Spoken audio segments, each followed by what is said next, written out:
শান্তিপুরে ভাগীরথী নদী থেকে এক অজ্ঞাত পরিচয় ব্যক্তির মৃতদেহ উদ্ধার ঘিরে চাঞ্চল্য। নদিয়ার শান্তিপুর মহাশ্মশান সংলগ্ন মৃতদেহের অস্থি ভাসানোর ঘাটে এক ব্যক্তির মৃতদেহ উদ্ধার ঘিরে চাঞ্চল্য।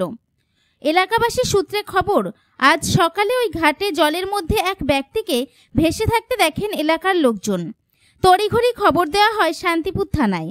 পরবর্তীতে শান্তিপুর থানার পুলিশ এসে ওই ব্যক্তির মৃতদেহ উদ্ধার করে শান্তিপুর হাসপাতালে নিয়ে এলে কর্তব্যরত চিকিৎসকরা ওই ব্যক্তিকে মৃত বলে ঘোষণা করে। তবে পুলিশ সূত্রে খবর, ওই ব্যক্তির নাম পরিচয় এখনো পর্যন্ত কিছু জানা যায়নি। মৃত ব্যক্তির নাম পরিচয় জানতে ইতিমধ্যেই খোঁজ শুরু করেছে শান্তিপুর থানার পুলিশ। যদিও পুলিশ সূত্রে আরও খবর, ওই ব্যক্তির কিভাবে মৃত্যু হয়েছে তা ময়নাতদন্তের পরই জানা যাবে। পরিবারের খোঁজ পাওয়ার পর মৃতদেহ ময়নাতদন্তের জন্য পাঠানো হবে রানাঘাট পুলিশ মর্গে। যদিও সাত সকালে নদীতে মৃতদেহ উদ্ধারের ঘটনায় যথেষ্টই চাঞ্চল্য ছড়ায় এলাকায়। নদিয়া থেকে জগন্নাথ মণ্ডলের রিপোর্ট, NE বাংলা।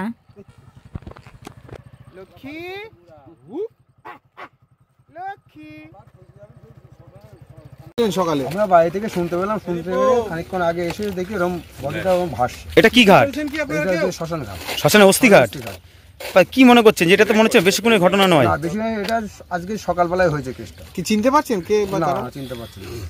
তারপর পুলিশে খবর দিয়েছিলেন? পুলিশে খবর দিয়েছে তারা, আমরা শোনার পরে পুলিশ এসে তারপরে আমরা দেখে।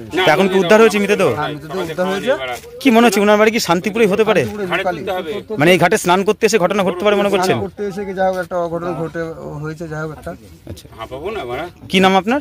আমার নাম বিমান বিশ্বাস। এই জায়গার নাম রামনুজা তেলিপাড়া, মানে অস্থিঘাট। অস্থিঘাট, অস্থিঘাট।